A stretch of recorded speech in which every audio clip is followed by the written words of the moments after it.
Hello dear students, once again welcome back to the channel. तो जैसा कि हमने वेव पार्ट पढ़ा था, आज हम नेक्स्ट पार्ट में कौन कौन से टॉपिक कवर करने वाले हैं क्लियरली आपको बताता हूं। हर एक टॉपिक को रीड करेंगे, आवर्ती गति से स्टार्ट करेंगे। आज हम पढ़ेंगे आवर्ती गति क्या होता है, पीरियोडिक मोशन, वाइब्रेटरी मोशन या मीन्स ऑस्किलेटरी मोशन। बेसिक सारे पॉइंट को कवर करते चलेंगे, एक तरफ से आप सुनते जाइएगा, ठीक है। देखो, पीरियोडिक मोशन से कंटिन्यू करते हैं।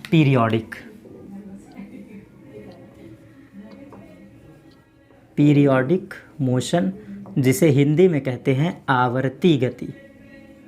आवर्ती गति, देखो जो कन्फ्यूज़न होता है, आपके कन्फ्यूज़न दूर करने के लिए मैं पूरा ट्रिक के साथ पढ़ाता हूँ। इसीलिए आवर्ती गति का सिंपल सा मतलब होता है सेम पाथ पर बार बार रिपीटेशन होना। एकदम सिंपल सी बात याद रखो, सेम पाथ पर सेम पाथ मतलब एक ही पथ पर, सेम पाथ पर बार बार रिपीटेशन होना, बस सिंपल सी बात।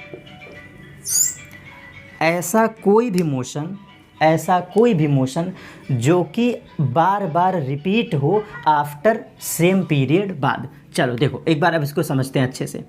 मतलब कि समान समय में दूसरा पॉइंट,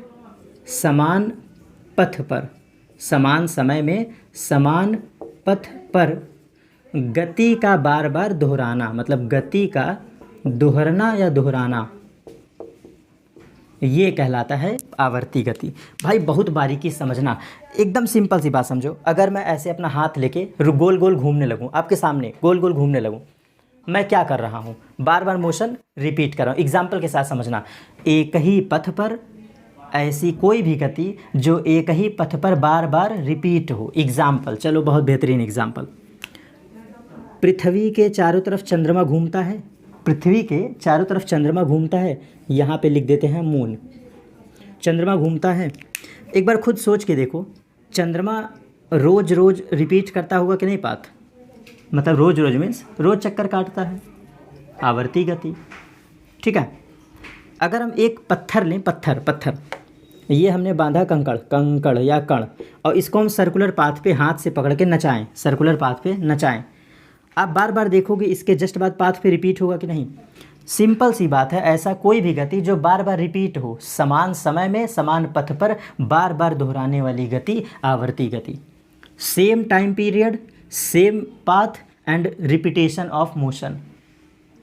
भाई समान समय समान पथ बार बार दोहराना, आवर्ती गति। पृथ्वी अपने खुद के अक्ष पे, भाई पृथ्वी घूमती है कि नहीं, पृथ्वी अपने खुद के अक्ष को रोज रोज रिपीट करती है कि नहीं। 24 घंटे में पृथ्वी एक चक्कर काटती है अपने खुद के एक्सिस पे, तो क्या है आवर्ती गति। भाई 24 घंटे में पृथ्वी बार बार अपने पथ पे रोटेट कर रही है अपने एक्सिस के अलॉन्ग, आवर्ती गति। दूसरा उदाहरण, हमारी पृथ्वी सूर्य के चारों तरफ एक साल में एक परिक्रमा करती है पूरा कंप्लीट, 365 डेज, आवर्ती गति। कुछ भी ऐसा मोशन ले लो जो बार बार रिपीट हो सेम पाथ पर सेम टाइम पीरियड में, आवर्ती गति। 3 एग्जाम्पल मैंने बता दिया, चंद्रमा की गति, हमारे हाथ में कोई कंकड़ बांध दो और कंकड़ की गति, उस कण की गति, और पृथ्वी का खुद के एक अक्ष पे घूमना और पृथ्वी का परिक्रमा करना, सब कुछ सेम मोशन। अब बात करते हैं कंपनी गति की, ऑस्किलेटरी मोशन। अब हम बात करते हैं ऑस्किलेटरी मोशन के बारे में, ठीक है। ऑस्किलेटरी मोशन क्या होता है, सर थोड़ा कपड़ा देख लीजिए, कपड़ा कहाँ पे है इरेज करने के लिए, कपड़ा वो दे दीजिएगा, चलेगा, रेड वाली बनियान, हाँ चलेगा, दे दीजिए, ठीक है। तो देखो हम सिंपली क्या करते हैं, देखो अब हम रिपीट करते हैं वाइब्रेटरी मोशन के बारे में। वाइब्रेटरी मोशन के बारे में देखो, वाइब्रेटरी मोशन की सबसे बड़ी कंडीशन है, इसको हम वाइब्रेटरी भी कहते हैं, वाइब्रेटरी, या फिर हम इसी को कहते हैं ऑस्किलेटरी मोशन, ऑस्किलेटरी मोशन, और हिंदी में इसी को कहते हैं कंपनी गति। कंपनी मतलब कंपनिक, ठीक है, कंपनी गति, कंपन गति। अब इसके लिए कंडीशन सुन लो बेटा, यहाँ पर भी सेम टाइम यहाँ भी, ठीक है, सेम पाथ यहाँ भी, ठीक है, और मोशन का रिपीटेशन यहाँ भी, मोशन का रिपीटेशन यहाँ भी।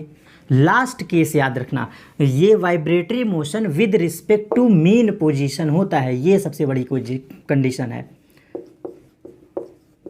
यहाँ पे ये कहा जाता है किसी निश्चित बिंदु के सापेक्ष to and fro motion, to and fro motion, to and fro motion भाई सबसे बड़ी कंडीशन है। वाइब्रेटरी मोशन में सब कुछ होगा, same time, same path, same motion का रिपीटेशन, बट एक कंडीशन है, ये पूरी गति एक निश्चित अक्ष के सापेक्ष होना चाहिए, निश्चित बिंदु के सापेक्ष होना चाहिए। इसको एग्जाम्पल से आपको समझा देता हूँ, वो ज़्यादा अच्छा आपको समझ में आएगा। एक बात बताओ, आपने अपने लाइफ में वाइब्रेशन सुना होगा ना, मोबाइल का वाइब्रेशन सुना होगा। अब जरा समझना क्यों वाइब्रेशन मोशन, कैसे पहचाने इसको। देखो ये हम मान लें मीन पोजीशन एक रेखा, ये हम एक रेखा मान लें। अगर इस रेखा के ऊपर, रेखा के नीचे, रेखा के ऊपर, रेखा के नीचे अगर ऊपर नीचे वाला मोशन हो तो इसको कहते हैं to and fro motion. To and fro motion का मतलब होता है किसी निश्चित बिंदु के सापेक्ष गति का बार बार दोहराना। तो कंपनी गति हम क्या कह सकते हैं, किसी निश्चित बिंदु के सापेक्ष गति का बार बार दोहराना, ये लिख देते हैं। किसी निश्चित बिंदु के सापेक्ष, किसी निश्चित बिंदु के सापेक्ष, किसी निश्चित बिंदु के सापेक्ष गति का बार बार दोहराना, बार बार दोहराना, रिपीटेशन, बार बार रिपीटेशन होगा, बार बार रिपीटेशन। और यहाँ पे कंडीशन याद रखिएगा, आपसे पूछता है कि क्या periodic motion to and fro होता है या फिर वाइब्रेटरी, तो आप जवाब दोगे सिर्फ और सिर्फ to and fro motion vibratory के अंदर होता है। ठीक है, ये बात याद रखना, बहुत आसान क्वेश्चन है, मीन्स बस समझ वाली बात है, थोड़ा सा समझ जनरेट कर लो, समझ में आ जाएगा। इसी का एक बेहतरीन एग्जाम्पल है, इसी का एक बेहतरीन एग्जाम्पल है, आपने कभी देखा होगा जो घरों में घड़ियाँ लगती हैं, घड़ियाँ, वो घड़ी देखते हैं उसका एक बना होता है पेंडुलम, वो ऐसे ऐसे मूव करता है पेंडुलम। पेंडुलम की गति भी आपकी कैसे मोशन में आती है, वाइब्रेटरी मोशन में। वाइब्रेटरी मोशन में कैसे, जब आप घड़ी का सेल निकाल दो, आप घड़ी का सेल निकाल दो, हमेशा पेंडुलम अपने जगह पे लटका रहेगा और ये घड़ी का होता है मीन पोजीशन। इसे हम घड़ी का कहते हैं मीन पोजीशन, मतलब साम्य अवस्था, साम्य अवस्था इसको कहते हैं। और जैसे हम बैटरी लगाते हैं तुरंत ये जो घड़ी का पेंडुलम है ये दाएं बाएं मूव करता है, आपने देखा होगा। इसी को कहते हैं टू एंड फ्रो मोशन, और ये बार बार रिपीट होता है, ये होता है हमारा वाइब्रेटरी मोशन। अब जिसको इतनी बातें समझ में आ गई, ये दो एग्जाम्पल थे। और दूसरी चीज़, प्रत्येक ऑस्किलेटरी मोशन वाइब्रेटरी नहीं हो सकता, याद रखिएगा। प्रत्येक पीरियोडिक मोशन, आवर्ती गति वाइब्रेटरी मोशन कभी नहीं हो सकता, लेकिन प्रत्येक कंपनी गति आवर्ती गति होती है। इसको हम लिख देते हैं, ठीक है, क्योंकि डेफिनेशन के थ्रू समझो, मैंने वही तो डेफिनेशन लिखा है। देख रहे हो, same time, same path, same motion का रिपीटेशन, ये तीनों कंडीशन यहाँ हैं। इसका मतलब क्या है, हर प्रकार की कंपनी गति आवर्ती गति हो सकती है, लेकिन प्रत्येक आवर्ती गति वाइब्रेटरी मोशन नहीं हो सकता, कभी नहीं हो सकता। ठीक है, कंडीशंस के थ्रू याद रखिएगा, ये एग्जाम्पल आपसे पूछे जाते हैं। और मोबाइल का वाइब्रेशन इसी कॉन्सेप्ट पर बेस्ड है, मोबाइल का वाइब्रेशन इसी कॉन्सेप्ट पर बेस्ड है, क्योंकि वाइब्रेटरी मोशन आपको ऊपर नीचे फील होता है। मीन्स किसी आप लकड़ी के बेंच पर या फिर किसी वस्तु पर आप रख दो तो ऐसा फील होता है कि वो वाइब्रेटरी मोशन हिल रहा है, वाइब्रेट। तो वाइब्रेशन हमेशा ऊपर नीचे होता है। ठीक है, अब फाइनली आगे चलते हैं। तो जस्ट इसके बाद इन दोनों को मिला दो तो एक उदाहरण आता है सरल आवर्त गति, एक उदाहरण आता है सरल आवर्त गति। इसमें आपको ज़्यादा नहीं समझना, बस एग्जाम्पल के थ्रू समझ लो, क्योंकि ये आपका पार्ट है नहीं। एक आवर्ती गति, कंपनी गति, और दोनों को मिक्स कर दो तो सरल आवर्त गति हो जाता है। अब इसके लिए कंडीशन क्या है, ध्यान से समझना। ये with respect to mean position होना चाहिए, with respect to mean position होना चाहिए, ये पहली कंडीशन है इसके लिए। मतलब किसी निश्चित बिंदु के सापेक्ष होना चाहिए, पहला कंडीशन।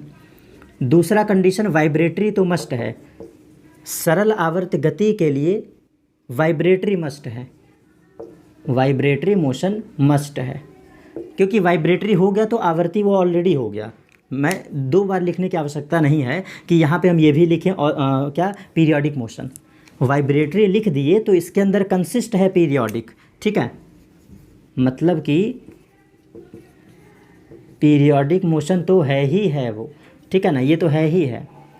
तो क्या क्या कंडीशन है? पहली बात, ये गति निश्चित बिंदु के सापेक्ष होना चाहिए। दूसरा, कंपनी गति होना चाहिए। और लास्ट कंडीशन जो विस्थापन होता है वाई, जो विस्थापन वाई होता है, ये प्रत्यानयन बल के अनुक्रमानुपाती होना चाहिए। प्रत्यानयन बल, ये एक टर्म आता है प्रत्यानयन बल, इसको कहते हैं रीस्टोरिंग फोर्स।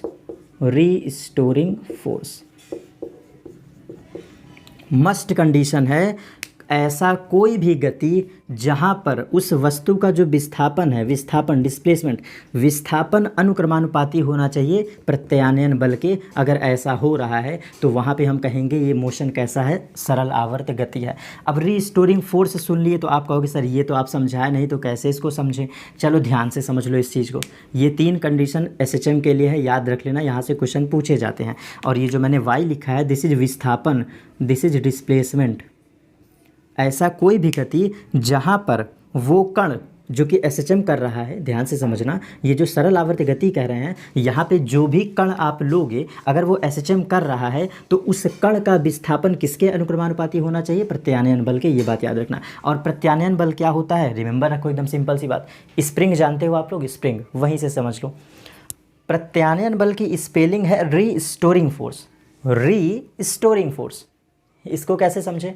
ऐसा कोई भी बल जो उसको वापस ले आए, ऐसा कोई भी बल जो उसे अपने वापस ले आ दे, सिंपल सी बात, रीस्टोरिंग फोर्स। अब उदाहरण, स्प्रिंग आप खींचते हो तो स्प्रिंग तुमने खींचा, लेकिन वापस कौन ले गया? Restoring force. स्प्रिंग को चाहे अंदर दबाओ चाहे बाहर खींचो, वापस कैसे गया? वापस तो आप नहीं ना ले जाते हो, वो है रीस्टोरिंग फोर्स। तो किसी भी वस्तु में लगने वाला ऐसा बल जो उसको वापस खींच करके उसी पोजीशन पर ले आ दे, दिस इज कॉल्ड प्रत्यानयन बल, ठीक है, प्रत्यानयन बल, रीस्टोरिंग फोर्स। तो ये इतना एग्जाम्पल सरल आवर्त गति का। अब जो पॉइंट हम डिस्कस करने वाले हैं नाउ प्रेजेंट, अब जो डिस्कस करने वाले हैं 4 पॉइंट्स हैं, विद फिगर हम समझेंगे चारों पॉइंट को, और बहुत अच्छे से आप भी समझ लेना क्योंकि अब ये टॉपिक थोड़ा सा अच्छा होने वाला है। अब जो हम रीड करने जा रहे हैं ये आपके एग्ज़ाम के लिए मोस्ट प्रॉपर्टी है, मोस्ट इम्पॉर्टेंट, मतलब मोस्ट प्रॉबेबल, क्या कहूँ, मोस्ट इम्पॉर्टेंट। चलिए देखिए कहाँ से स्टार्ट करते हैं। सिंपली हम पहले एक छोटा सा वेव बना देते हैं। ये हमने बनाया वेव, ठीक है ना, सफिशिएंट है इतना। अब ये हमने वेव बना दिया, क्या क्या हमें रीड करना है? आपसे पूछता है सबसे पहला चीज़ आयाम, एम्पलीट्यूड,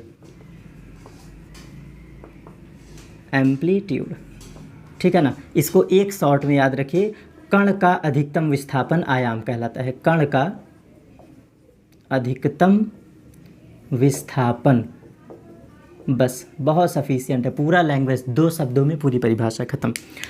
कोई भी कण, ऐसा कोई भी कण जिसको हम अगर ये कहते हैं कि वो तरंग गति कर रहा है, तो तरंग गति में उस कण का आप क्या देख लो, अधिकतम विस्थापन। अधिकतम विस्थापन क्या कहलाएगा? आयाम। Maximum displacement of particle is known as amplitude. Maximum displacement of particle is known as amplitude. दूसरी डेफिनेशन, चलो तरंग दैर्ध्य की बात कर लेते हैं। अच्छा तरंग दैर्ध्य अभी रुक जाओ, हम बात कर लेते हैं आवर्तकाल की। आवर्तकाल, टाइम पीरियड, जिसको इंग्लिश में कहते हैं टाइम पीरियड। यहाँ से न्यूमेरिकल बड़े खतरनाक आते हैं, इसीलिए इस ट्रिक को मैं अपने वे में समझाऊंगा। 2 टॉपिक ऐसे हैं, एक फ्रीक्वेंसी और एक टाइम पीरियड। ये 2 टॉपिक ऐसे हैं जहाँ से क्वेश्चन डायरेक्ट आते हैं, इसको मैं अपने वे में समझाता हूँ, ध्यान से समझना। आवर्तकाल क्या होता है? टाइम पीरियड कहोगे ना, आवर्तकाल, फील भी आ रहा है आवर्तकाल। जो हमारी तरंग है, एक साइकिल कंप्लीट करने में लगा समय। एक साइकिल मतलब एक चक्र पूर्ण करने में लगा समय। एक चक्र मतलब 1 साइकिल, भाई 1 साइकिल कंप्लीट करने में वन साइकिल कंप्लीट करने में लगा समय टाइम पीरियड कहलाता है। वन साइकिल कंप्लीट करने में टाइम पीरियड। ठीक है, अब इस पे ज़रा समझ लेना चीज़ें। इसको ये भी हम कह सकते हैं, इसको हम ये भी कह सकते हैं, जो न्यूमेरिकल में प्रयोग होता है, न्यूमेरिकल में ये शब्द प्रयोग होता है, एक पूर्ण कंपन, ये न्यूमेरिकल में प्रयोग होता है। एक चक्र पूर्ण करने में लगा समय, ये तो किताबी परिभाषा है, किताबी परिभाषा।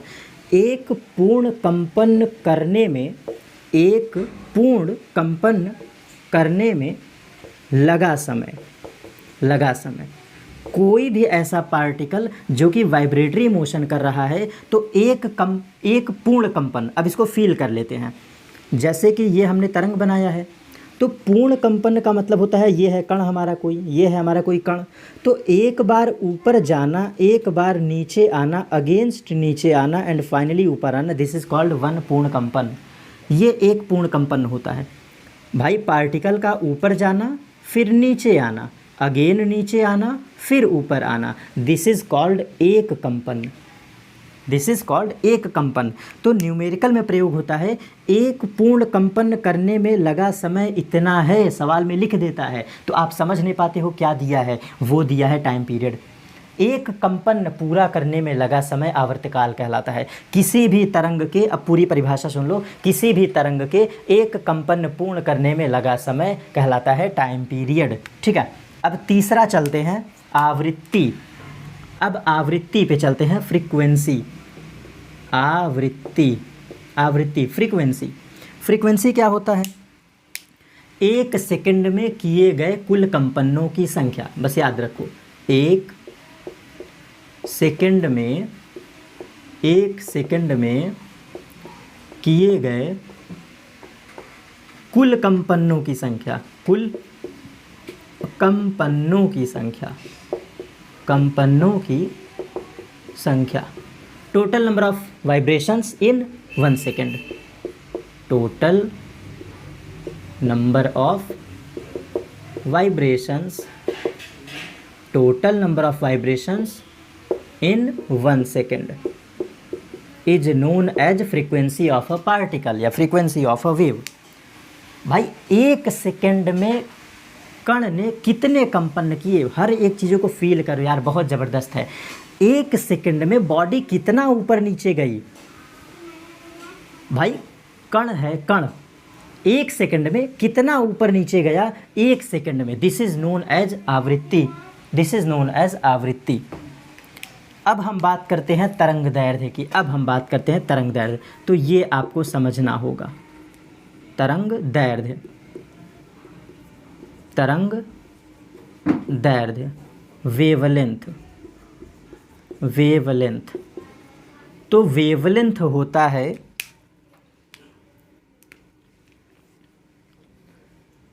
तरंग दैर्ध्य किसे कहते हैं? तरंग दैर्ध्य को बेसिकली हम लोग लैम्डा से प्रदर्शित करते हैं, लैम्डा, और इसका यूनिट होता है मीटर, मीटर।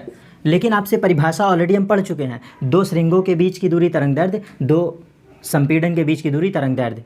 ठीक है, लेकिन इसका जो यहाँ पर लैंग्वेज होता है वो ये कहते हैं एक कंपन, एक कंपन पूरा करते समय, एक कंपन पूरा करते समय तरंग के द्वारा चली गई दूरी, तरंग के द्वारा चली गई दूरी। जब हमारा वेव, जब हमारा पार्टिकल वन वाइब्रेशन कर रहा है, जब हमारा पार्टिकल वन वाइब्रेशन कर रहा है, तो कण अपने जगह ऊपर नीचे और विक्षोभ अपने आप आगे। तो एक कंपन पूरा करते समय तरंग कितना आगे चला गया, तरंग हमारा कितना आगे चला गया। एक कंपन, एक कंपन वन वाइब्रेशन करते समय, जैसे देखो अब यहाँ पे फील करो, जब ये ऊपर जा रहा है, जब ये नीचे जा रहा है, चली जाओ तो एक झापड़ भी मार देंगे, सही हो जाओगी, बकवास कर रही हो।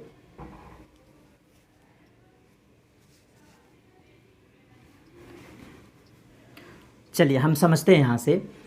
जब हमारा पार्टिकल एक कंपन कर रहा है, जब हमारा पार्टिकल एक कंपन कर रहा है, तो ये ऊपर नीचे कंपन कर रहा है ना, ऊपर नीचे, जब कण ऊपर नीचे वाइब्रेट करेगा तो कण तो अपनी जगह है, लेकिन विक्षोभ रुकेगा थोड़ी ना। ये हमारा है विक्षोभ, विक्षोभ रुकेगा थोड़ी ना। तो इसके कहने का मतलब है एक कंपन जब ऊपर नीचे हुआ, मतलब ये ऊपर ये नीचे अगेन ऊपर, तो एक कंपन के दौरान वेव कितना आगे चला गया, दिस इज लेमडा। ये होता है लेमडा। ये जो मैं ब्लू मार्कर से मार्क कर रहा हूँ, दिस इज लेमडा। एक कंपन ऊपर नीचे हुआ तो जब तक एक कंपन पूर्ण हो रहा है, इस दौरान विक्षोभ कितना आगे चला गया, this distance is known as wavelength. This distance is known as wavelength. तो एक कंपन पूरा करने में तरंग के द्वारा चली गई दूरी तरंगदैर्ध्य, जिसे लैम्डा कहते हैं। इतनी बातें जिसको क्लियर हो गई, तो यहाँ से हम एक कॉन्सेप्ट के थ्रू लास्ट डिफिनेशन में समझने वाले हैं, जो कि बिल्कुल लास्ट है, फाइनली डिफिनेशन पर बेस्ड। वो टॉपिक हमारा होता है तरंग की चाल। तरंग की चाल, तरंग चाल। वैसे तो यहाँ पर न्यूमेरिकल डायरेक्ट बनते हैं, लेकिन थियरी भी पढ़ा रहा हूँ तो थोड़ा फील करते के साथ समझते जाइए चीज़ों को, क्लियर हो जाएंगे टॉपिक ऑटोमेटिकली, ठीक है। अब जिसको ये बातें समझ में आ गई तरंगदैर्ध्य तक की कहानी, तो अब आपको खुद समझ में आ जाएगी कि मैं लिखने क्या वाला हूँ। चलो देखो, तरंग चाल अब हम पढ़ रहे हैं, चलने। तरंग चाल, वेव स्पीड जिसको v से रिप्रेजेंट करते हैं। अब ये कैसे फील करें, कैसे इसको समझें। अच्छा ये बताओ, ये एक साइकिल है, वन साइकिल है। एक साइकिल में तरंग कितना चलती है, लैम्डा ना। चलो देखो, क्या हम लिख सकते हैं लैम्डा दूरी कवर करने में, लैम्डा दूरी कवर करने में तरंग के द्वारा लिया गया समय t, टाइम पीरियड क्या था, एक संपूर्ण चक्र पूरा करने में लगा समय ही तो टाइम पीरियड था t। तो खुद सोचो, ये है वन साइकिल, इतना है वन साइकिल। वन साइकिल में विक्षोभ कितना चलती है, लैम्डा। ये भी फिक्स लैंग्वेज है, जस्ट अभी पढ़ाए हैं। और जस्ट इतने में हम ये भी पढ़ चुके हैं कि एक साइकिल में लगा समय t है, तो हम लिख सकते हैं ना लैम्डा दूरी चलने में लगा समय t है, लैम्डा दूरी चलने में t समय है। तो एक दूरी में कितना लगेगा भाई, एक दूरी में। तो अगर हम लिखना चाहें तो एक सेकंड में, इसको ऐसे समझना, अगर ये हम लिख रहे हैं लैम्डा दूरी चलने में एक टाइम पीरियड लगता है, तो ये भी तो लिख सकते हैं ना t सेकंड में चली दूरी, t सेकंड में चली दूरी लैम्डा है। बात तो वही है, लैम्डा दूरी चलने में t सेकंड का हो, चाहे t सेकंड में लैम्डा दूरी का, बात सेम है ना। अब यहाँ से बस एक सेकंड में समझना, t सेकंड में लैम्डा दूरी चलता है तो एक सेकंड में भाई कितना चलेगा, t सेकंड में लैम्डा चलता है तो एक सेकंड में कितना चलेगा, एक सेकंड में चली गई दूरी लैम्डा बाई t। यही तो पढ़ेगा ना, एकक नियम है, यूनिटरी मेथड। भाई बचपन में सीखे होंगे यूनिटरी मेथड, तो यही है यूनिटरी मेथड। और आपको पता है एक सेकंड में चली गई दूरी ही तो चाल होता है, एक सेकंड में जो दूरी चलता है वही तो चाल होती है। तो चाल बराबर क्या हो गया, लैम्डा बाई टी। और चाल को हमने किससे लिखा था, v से। तो ये एक्चुअल फार्मूला हो गया आपका, v is equal to lambda by T. और 1/t क्या होता है, फ्रीक्वेंसी, v बराबर n लैम्डा। यही तो रिलेशन आ गया भाई, v बराबर लैम्डा बाई टी, v बराबर n लैम्डा। अब ये कैसे हो गया भाई, ये नहीं पता है क्या, 1/t, this is equal to आवृत्ति।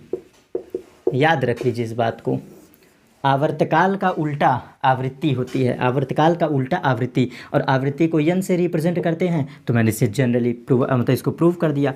तो v बराबर लैम्डा बाई टी होता है। और सिंपली आप लैंग्वेज भी पढ़े होंगे बचपन में लैंग्वेज एक पढ़े होंगे, चाल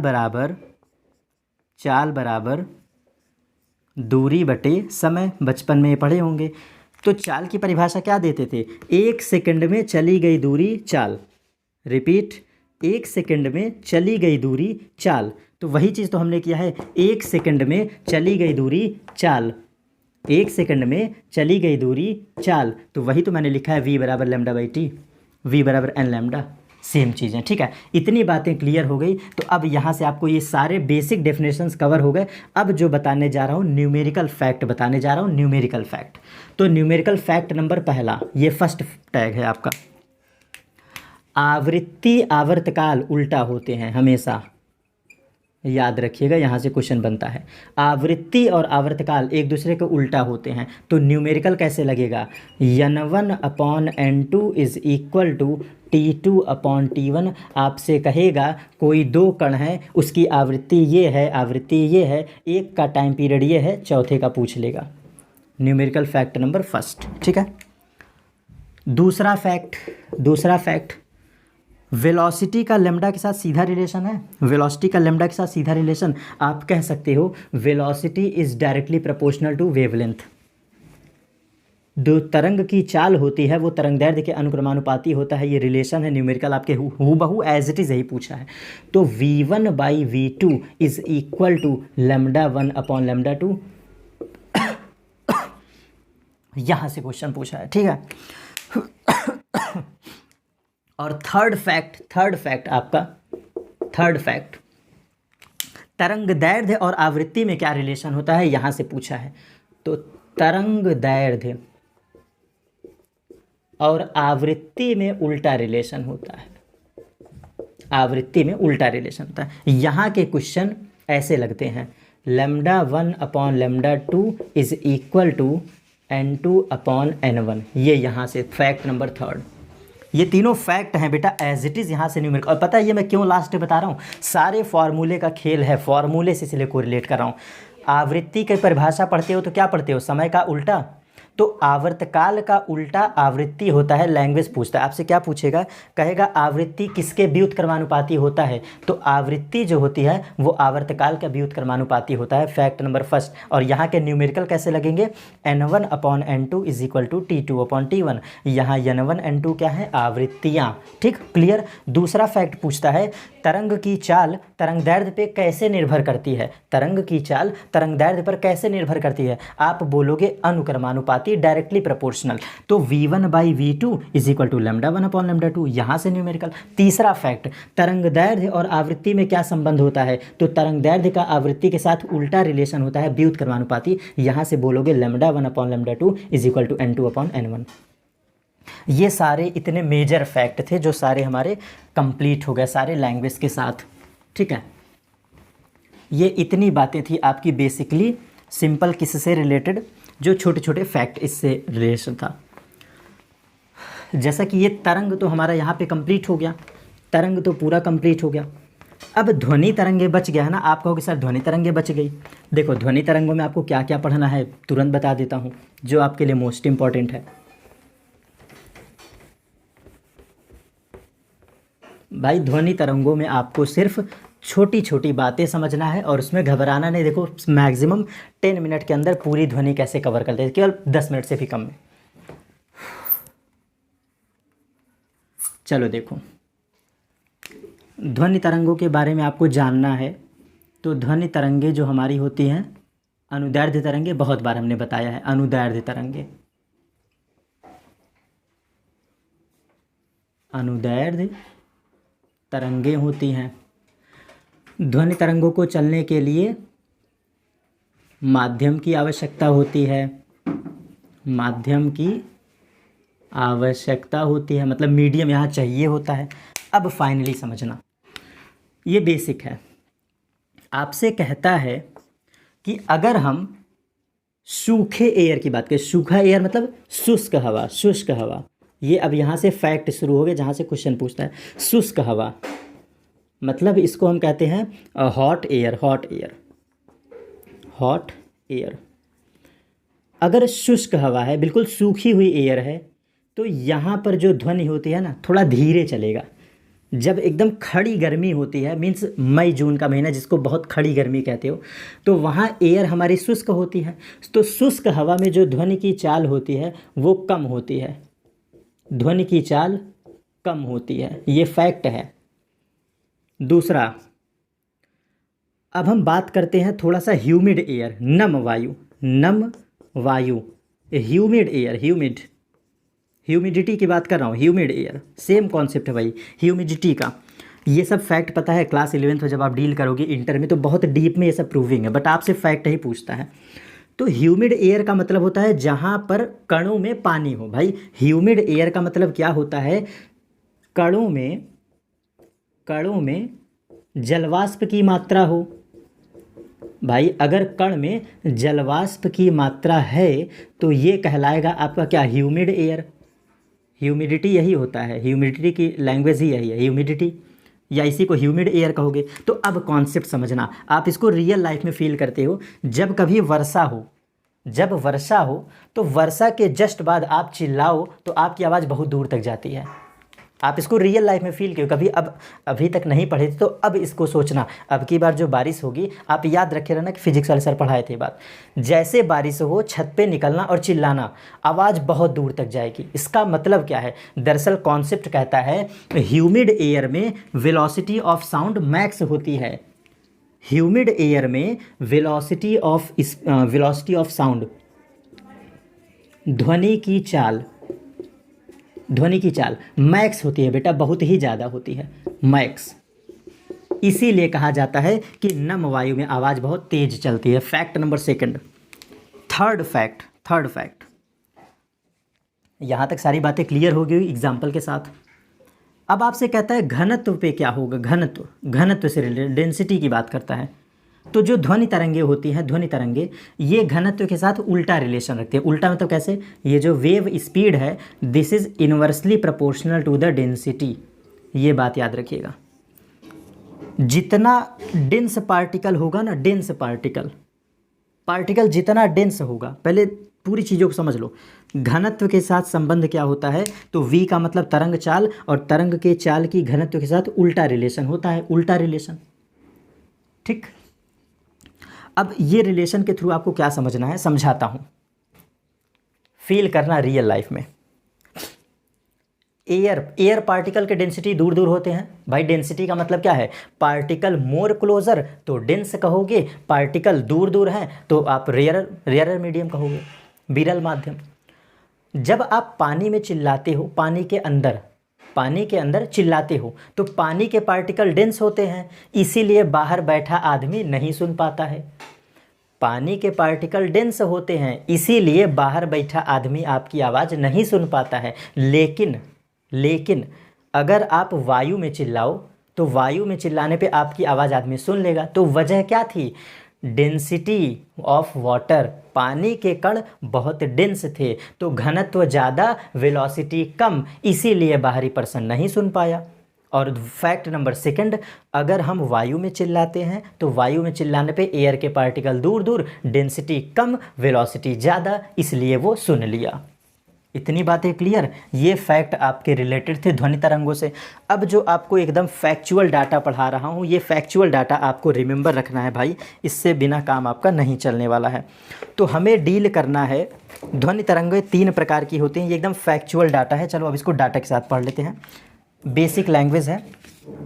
एक होती हैं आपकी श्रव्य तरंगे, एक होती हैं अपश्रव्य तरंगे, और एक होती हैं पराश्रव्य तरंगे। ठीक, ये 3 पहले मैं टाइप लिखता हूँ, इसको बस 1 सेकंड में समझा देंगे, फाइनली हमारा वेव का टॉपिक कवर हो जाएगा। भाई 3 होती हैं, एक होती है श्रव्य तरंगे, दूसरी होती है अपश्रव्य तरंगे, और तीसरी होती है पराश्रव्य तरंगे। ये ध्वनि तरंगों के प्रकार हैं। एक्चुअल में ये ध्वनि के 3 प्रकार हैं, ठीक है, जिसको हम लोग कहते हैं, एक होता है ऑडिबल, श्रव्य का मतलब सुन सको, इसलिए ऑडिबल, ठीक भाई, श्रव्य तरंगे सुन सको, ऑडिबल। अपश्रव्य तरंगों की बात करें तो इन्फ्रासोनिक वेव, और पराश्रव्य की बात करें तो अल्ट्रासोनिक, ये होता है आपका अल्ट्रासोनिक। अब इसको हम कैसे फील करें ताकि तीनों का तीनों याद हो जाए। एक बात याद रखना, जो हमारी कानें सुन पाती हैं, जो हमारी कान आवाज़ सुन पाती है, इसकी रेंज होती है, इसका रेंज होता है 20 से 20,000 हर्ट्ज, HZ। बस यहाँ से याद रखो, ट्रिक आपको याद हो जाएगा। यहाँ से आप याद रखो, ट्रिक आपको याद हो जाएगा। चलो देखो, ध्यान से समझना चीज़ों को। श्रव्य तरंगे, हमारी कान आवाज़ सुन पाती हैं कितने हर्ट्ज को, 20 से 20,000, ठीक, ये लिमिट है। 20 से 20,000। अगर इस हर्ट्ज में फ्रीक्वेंसी लाई करे तो श्रव्य तरंगे, अपश्रव्य तरंगे जो होती है आपकी, अपश्रव्य तरंगे 20 हर्ट्ज से कम होता है भाई। अपश्रव्य, अब अपश्रव्य की बात आ गई, दूसरा नंबर। तो ये जो होता है लेस देन, मतलब 20 से कम, बस ऐसे याद रखो। अगर 20 हर्ट्ज से कम हो गया तो इंफ्रासोनिक, और अगर हमारा 20,000 से ज़्यादा हो गया तो अल्ट्रासोनिक। 20,000 से जैसे बढ़ गया पराश्रव्य तरंगे। तीनों क्लियर भाई, तीनों क्लियर, रिपीट कर लो, सुन लो। श्रव्य तरंगे 20 से 20,000, डाटा क्लियर। ऐसी कोई भी तरंगे जिनकी आवृत्ति 20 हर्ट्ज से लेकर 20 हर्ट्ज के बीच, 20,000 हर्ट्ज के बीच लाई करती हैं, श्रव्य तरंगे। ऐसी कोई भी तरंगे जिनकी आवृत्ति 20 से कम हो, 20 से पीछे साइड, लेस, अपश्रव्य तरंगे। और 20,000 से ज़्यादा हो जाए तो पराश्रव्य तरंगे। पराश्रव्य तरंगे आपसे पूछता है क्या यहाँ पे आदमी आवाज़ को सुन पाएगा? दोनों, मतलब कि अपश्रव्य तरंगे और पराश्रव्य तरंगे क्या आदमी सुन सकता है? तो आप जवाब दोगे नहीं, क्योंकि हमारे गॉड ने, हमारे भगवान ने लिमिट क्या रखा है? हमारे कानों की लिमिट रख दिया है 20 से 20,000।